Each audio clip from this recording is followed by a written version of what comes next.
Hi, I'm Chike Coleman, that's Sanford and this is Real Reviews Rewind, the show where we rewind the clock and look at some older films in the cinematic canon.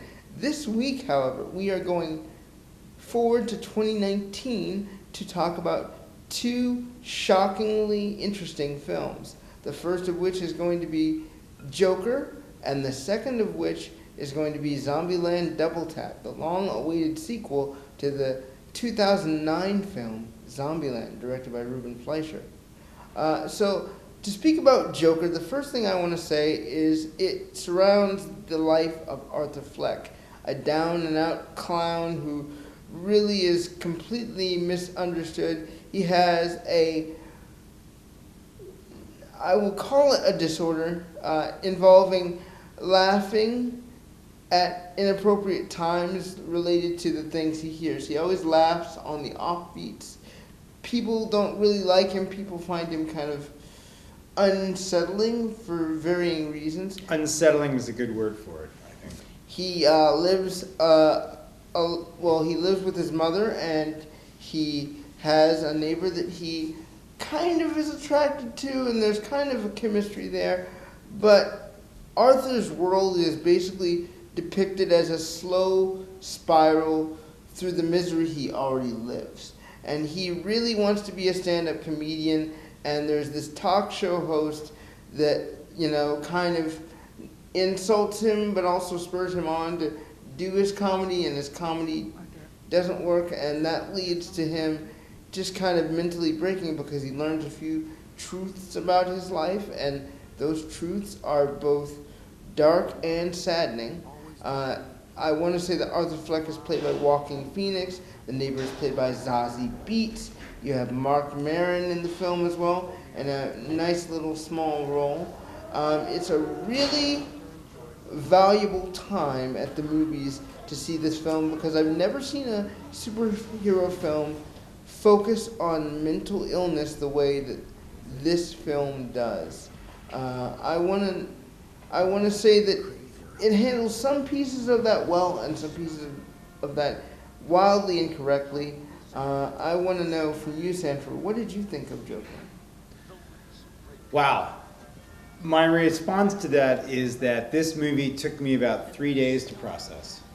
And in the end, I decided that I thought this movie says more about today's society than it had to say as a movie. I mean, in terms of the movie, it had a plot, and it introduced us to the character and the backstory of the Joker. But when I kept coming back to this movie in my mind, I kept thinking to myself, what kind of a society are we that this movie was made?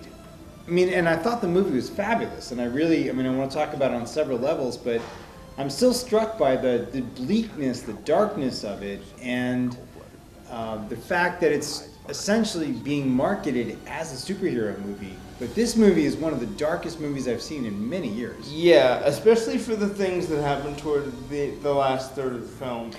Right. Well, just in general, you touched upon it. His slow decline. We're catching him in his narrative. We're catching him near the end of a decline for a long time.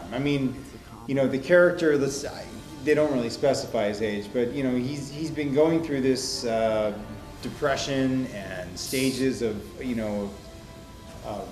and out of hospitals, which they sort of allude to for a long time. And here he is presented to us, sort of at the beginning of the movie, he's just on the cusp of holding it together. And then, by about halfway through the movie, it's slipping away. And then, as you alluded to, in the last third of the movie, it sort of falls apart completely, and this new character emerges who he wants to be known as the Joker. I like to think of it in this way. It's kind of like a caterpillar kind of moseying along, being basically okay with whatever life is thrown at him and being upset about it, but not really being able to change it. Then he goes into his cocoon, in his shell of what he thinks is funny, tries to share that with others. In some ways he feels it works, in some ways it doesn't work. And then by the time the world beats him down enough, he emerges and he's this colorful butterfly of chaos. Right. Throughout the entire city. Right, and now that's where it ties into some of the later movies like Suicide Squad or The Dark Knight, where the Joker is this really strong character, and in fact, in several of those movies, he's the only character who holds his own against Batman, not only in terms of actually putting up a fight, but just as a character. I mean, the Heath Ledger Joker, or the Jared Leto Joker in Suicide Squad. Right, which I like to forget. Well, but those are really extreme characters, and True. you're right. It's like watching him emerge from this. So let's go back to I can't say enough about Joaquin Phoenix's performance here. I mean, in the early phases, his misery is just tangible. Yeah. And in the later phases, when he sort of comes through this chrysalis, if I say that right, chrysalis, sure. Yeah. To emerge, I mean, the strength of his character is entirely different. I mean, and there's little moments. For example, the scene where he first kills the people in the subway car. Yes. The guys. I thought it was an incredibly telling moment where he runs, and he sort of finds a place to hide. Right. And he begins to celebrate and dance. Yeah. Because, and I just thought it was so genius. It told us everything without having to bonk us in the head with it. That here he was finally feeling like he had found a purpose, or he had found something that made him feel alive. And I think I interpret that scene as it's the one moment in his life where he's actually had control. The one time Right. where it's not about even standing up for yourself at that point. It's about people telling you this is the way you should be, and no matter how bad life punches you in the face, you should take it and keep moving. And this is the one time where he's like, no, I'm going to keep moving, but I'm going to go in my own direction. So I think he got power, strength, and emotional wisdom from that. Right. The one thing I'll say about Walking Phoenix that I didn't like, because I loved everything else, is the voice of his Joker. Was like a combination between Cesar Romero's Joker and Heath Ledger's Joker. And I wish it would have been one more than the other. Because the makeup was very similar to Cesar Romero, and the beginning of his voice was very Cesar Romero, but his anger was more Heath Ledger's Joker. Yes. Yeah. I mean, that's right. I mean, I don't think that the Cesar Romero Joker had anywhere close to the, evil that Heath Ledger brought to the role. And Heath Ledger's Joker was just so Sadistic? Oh, everything. And not to discount Walking Phoenix, his Joker is very sadistic, very... Well, but back it up. I think, like you said, this is the story of Arthur. Yeah. I mean, this is about Joaquin Phoenix as Arthur, where Joker only really appears in the very end of the movie. Right. Arthur's taking control. Arthur's finally in the driver's seat. Right. And I think that's what I loved about it, because the movie does something very clever that we shouldn't really reveal in the last third. Yeah. Well, I mean, we've alluded to it enough, but... Do you want to? No. I'm just saying in terms of, the fact that there's this sort of coming out, of the character that he really transforms in the last part of the movie, and I thought that was really powerful. I also, one of the other things I liked about the movie, so if you see Suicide Squad, Mm-hmm. It's almost like he is a superhero, because things just work out for the Joker.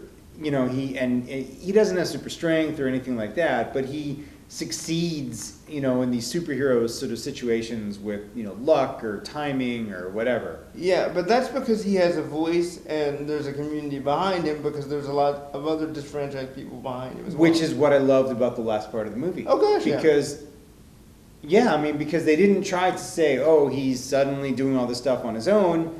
It was more just that the sort of movement started to swell up around him that helped him out. For example, when he's trying to escape from these two cops on the train. Right. Just the movement took over, and that almost became his superpower. Mm-hmm. Because every time he needed assistance or help in that last effort, it wasn't him or his powers, it was this movement of people around him. Right. And I just thought that was fabulous. This movie was so well thought out. There were only one. I only had one wrong note in the whole movie. Go ahead. What is it? So he met this girl, and the relationship with this down the hall neighbor I liked because, first of all, it was very believable. Yeah, of course. She was lonely, he was lonely, it's more that she was lonely. And, you know, there's this sort of one time and she comes and it gives them an excuse to have her see his stand-up, which, you know, is this whole very painful but excellent scene. Yeah. But when his mom is in the hospital, Yeah. she came to the hospital and was with him in the hospital room for just a scene. Yeah. I did not need that moment because it was a moment of humanity, of someone reaching out to him, and he seemed to accept that, and it felt wrong. It felt like a wrong note to me.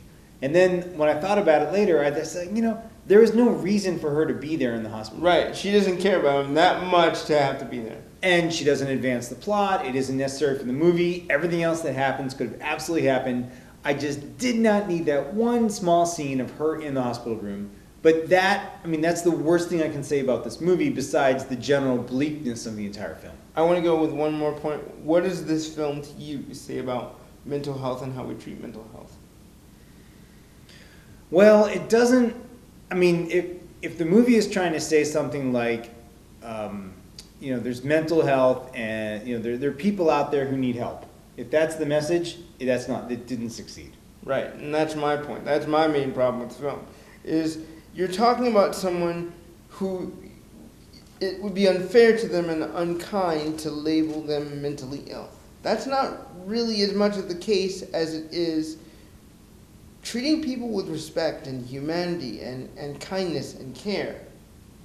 That didn't exist in the 80s Gotham that we get. And while that is very true to life, and probably a large part of what caused Arthur to become Joker, I feel like it didn't advance the conversation on mental health and how we need to support one another in society. But that would be a completely different movie.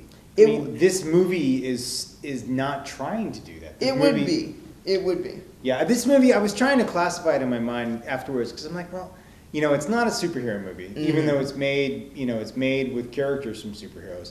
I decided ultimately, and maybe it's just because we've been watching so many horror movies, I decided this was a horror movie where the main character is the horror villain. Yeah, of course. Yeah, I can't dispute that at all. Yeah, where it's like, here, we're going to take you through this movie and show you why this person got to this point, and then, you know, then there's the final scene as you would have in any horror movie. Right, so my whole thing here is, this movie is not about mental health, but it tries to talk like it would be, which is fine. Okay. But the people who are writing reviews saying, oh, this disparages mental health, this, you know, makes other people, you know, want to commit violent acts and all those things. You guys, it's a black label DC film. Its intent was not to speak about mental health. If you got something from it that says, okay, I need to be kind to my neighbor, I need to be supportive of my neighbor, great. That's not what this movie is going for. This movie is going for a man's decline and telling you to look around you, be observant. Right. That's all at once. There's no further discussion about mental health that needs to be had. I agree. I mean, I haven't read those reviews, so I'll have to go now and read. Now that we're recorded, I can read them. But I mean, I don't think that was at all a point of why this movie was made. I think the fact that they dealt somewhat openly with his mental illness, and actually, let's talk about that for a sec. That was another thing I liked about this movie a lot, was that there was a large amount of questioning as to whether, for example, his mother was mentally ill or not. Mm-hmm. Because both of the explanations for her behavior and what happened made sense. Yeah. The version where she was mentally ill and the version where she was telling the truth. They both worked. And I love that. I love that they leave that up in the air for you. And similarly with him, they leave it up in the air for you to decide. I mean, everything he said, you could actually interpret and take on a truthful level, or you could say, no, he is, paranoid. He's imagining these things, because there's an interpretation in this movie where he's completely sane. Mm-hmm. I agree. And is purposely doing things, even like you were at the top. You mentioned his, laughing uncontrollably. Yeah. They never go out of their way to make it clear that that's real. Yeah. Or just something that he does to grate on people. Right. which I love. I love that kind of movie that challenges you like that. And as they've all said about the Joker, in his origin story, he prefers things to be a multiple choice, and that's what this film succeeds at handedly. Well, good. Well, with that, let's transition to our other movie. Yeah, another movie that I believe succeeds handedly is the long-awaited 10-year-in-the-making sequel to Zombieland 2009, Zombieland Double Tap, which is the follow-up that involves Emma Stone, we have Abigail Breslin, we have Woody Harrelson, we have, Jesse Eisenberg, Zoe Deutsch, and what's his name? Owen Wilson. Not Owen Wilson. Luke Wilson. Luke Wilson, yeah. Luke Wilson, as well as one of my favorite character actors working today, Rosario Dawson. She had fun. This film is basically a continuation of everything that Tallahassee and company were doing from the first film. It's 10 years on now. They found a home. It's a White House with a picket fence, but it's not just any White House. It's the White House. They make their way to Washington and they set up home in the White House and are battling zombies, but there's some new ones now. Yes. The zombies have stepped up their game. Somehow, and I don't know how. We've got the Homer zombie.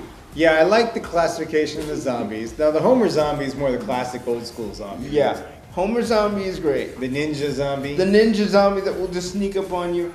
And my personal favorite, the T-800. Yeah. The zombie that no matter how many times you shoot it will fight for bated breath to try and kill you. Right. Goes after the person it's identified until the end. Yeah. Much like Chucky.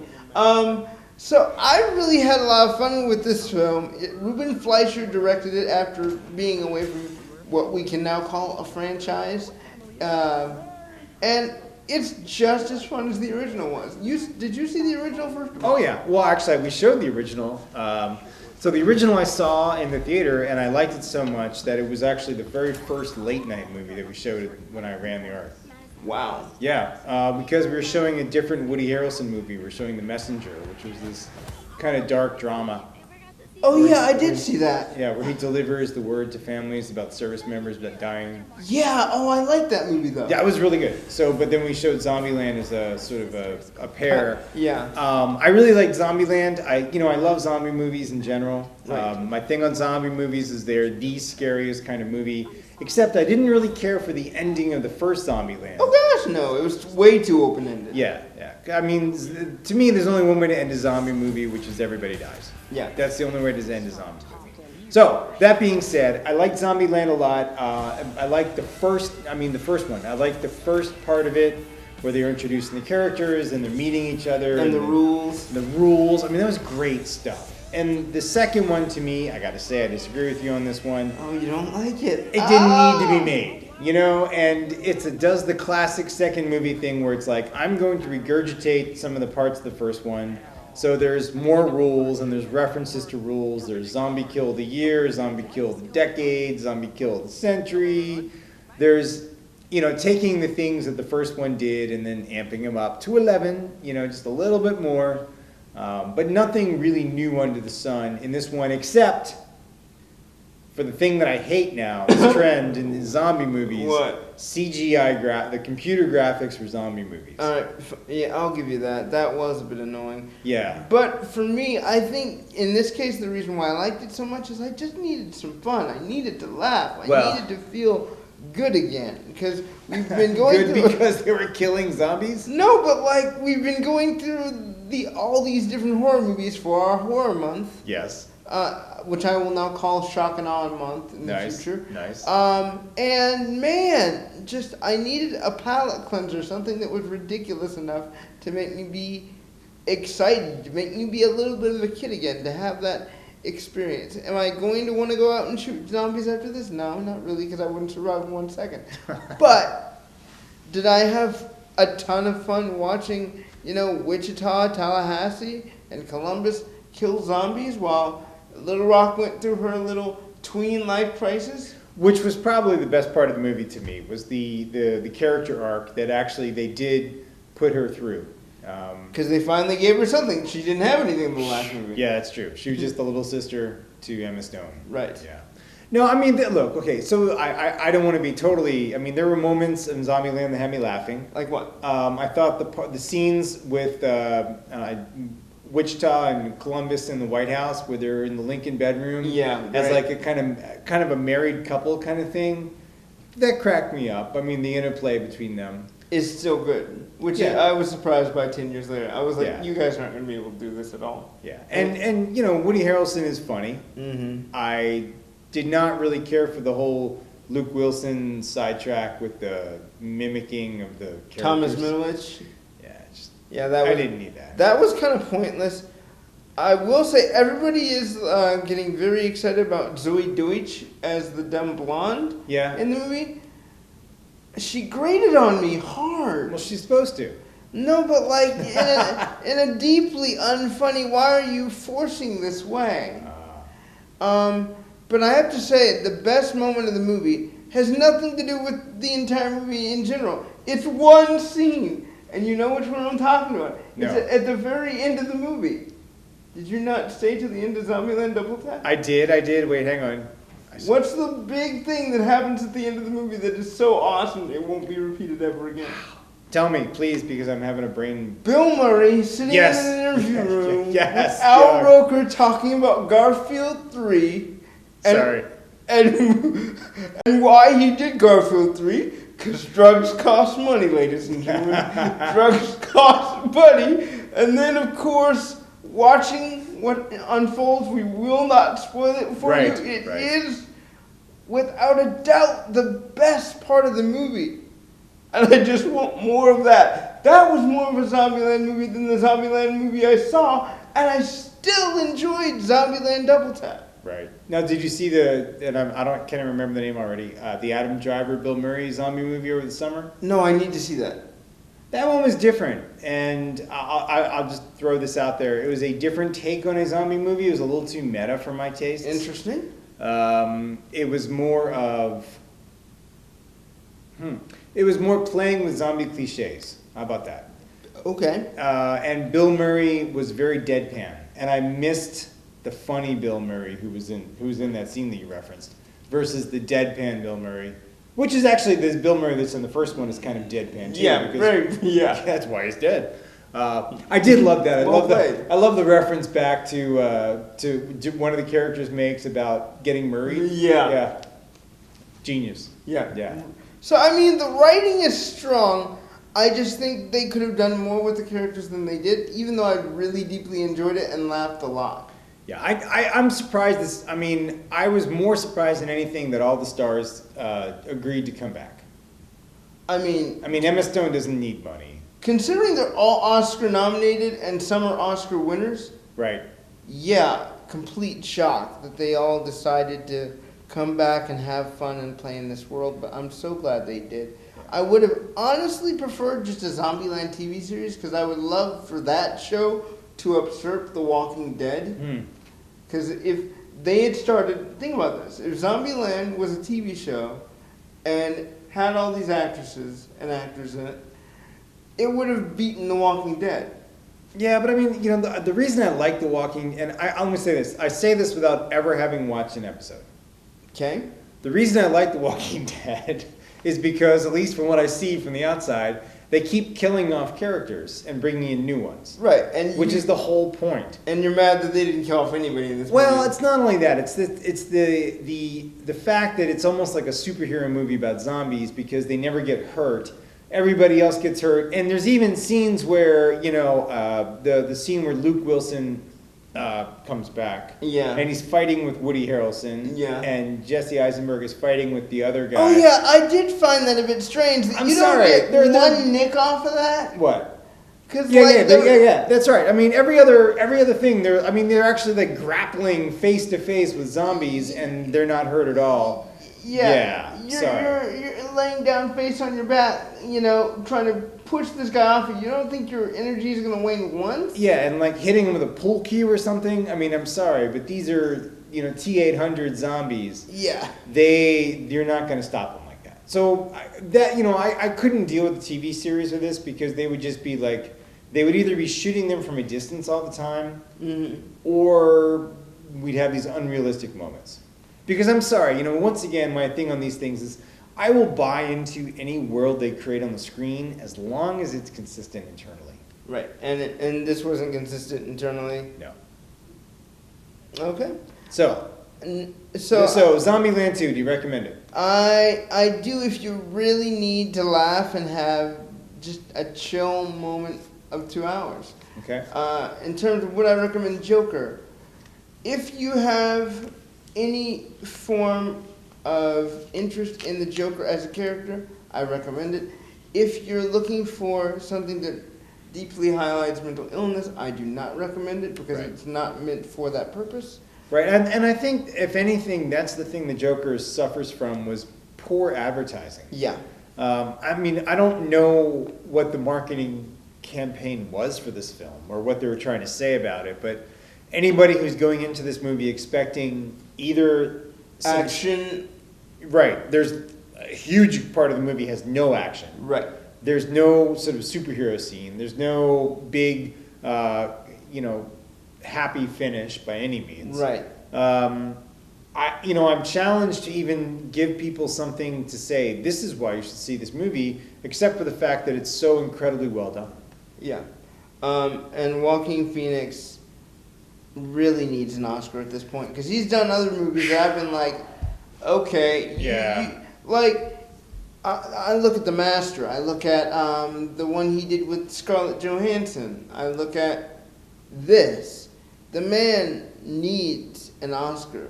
Well, the tough part is Heath Ledger won for the Joker. Yeah, I wouldn't want him to get one for this. Any of his other roles before this, yes, but Okay. this, no. Yeah, it's because that's going to be a tough sell to the Academy. Speaking of tough sells, we've got another tough sell in 2 weeks or so when we're going to be looking at both Terminator Genesis Ooh, and Terminator Dark Fate.